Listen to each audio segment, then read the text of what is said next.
السلام علیکم ورحمۃ اللہ وبرکاتہ۔ آج ہم تختی نمبر 2 مرکبات پڑھیں گے۔ مرکبات کے معنی ہیں ملے جلے حروف۔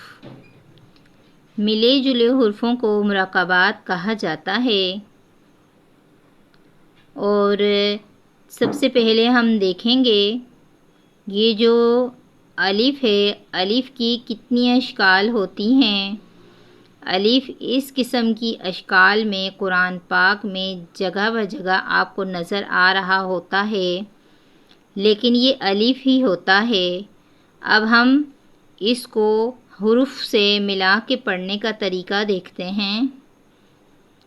الف، لام، الف لام جو ہم نے پڑھا وہ ہم نے کھینچ کے پڑھا، اور یہ دیکھیں یہ والی جو الف کی شکل ہے وہ یہاں لام پر موجود ہے۔ لام، الف۔ اب دیکھتے ہیں لام، الف۔ اب یہ شکل لام کی الف کی یہاں موجود ہے۔ با، الف، لام، الف۔ اب آپ نے یہاں پہ دیکھ کے بار بار اس کی پریکٹس کرنی ہے اور یاد کرنا ہے کہ الف کی اشکال کس طرح کی ہوتی ہیں۔ اسی طرح جیسے الف کی اشکال مختلف طرح کی تھیں جو یہاں پہ ملا کے ہم نے جب پڑھا حروفوں کو تو آپ کو سمجھ آ چکا ہوگا۔ سیم اسی طرح با کی بھی اس قسم کی اشکال ہوتی ہیں جو جگہ بہ جگہ آپ کو حروفوں سے ملے جلے نظر آ رہی ہوں گی۔ پہلے ہم ان حروف کو پہچاننے کی کوشش کریں گے، جیسا کہ یہ با، اس کی یہ آدھی شکل ہے، یہ با، یہ بھی با ہے۔ پھر یہ با کی اشکال ہیں، اور یہ تا، تا، تا، یہ تا کی اشکال ہے، اور یہ سا، سا، سا کی اشکال ہیں۔ با، تا اور سا کی مختلف اشکال ہوتی ہیں جو اس کالم میں موجود ہیں، آپ کو نظر آ رہی ہوں گی۔ اب ہم پڑھتے ہیں اپنا سبق۔ با، تا،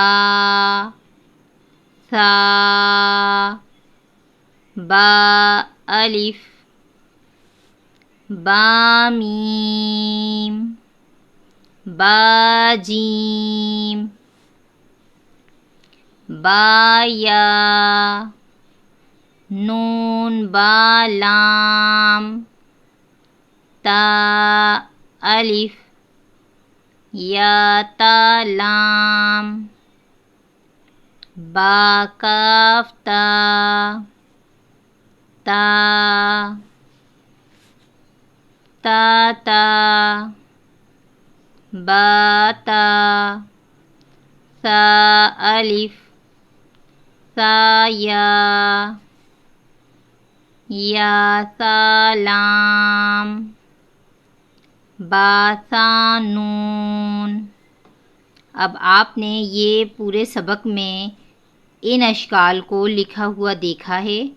اب آپ آسانی سے ان اشکال کو یہاں ملانا سیکھ چکے ہوں گے۔ مرکبات تختی جو ہے وہ حروفوں کو ملے جلے حروفوں کو ہی کہا جاتا ہے۔ تو انشاءاللہ ہم ملتے ہیں آپ کو نئی ویڈیو میں نئے سبق کے ساتھ۔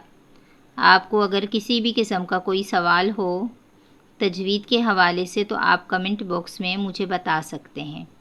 اس کے علاوہ آپ میرے چینل کو سبسکرائب کریں، لائک کریں، تاکہ نئی آنے والی تمام ویڈیو آپ کو روز بروز ملتی رہے۔ جزاک اللہ خیرا۔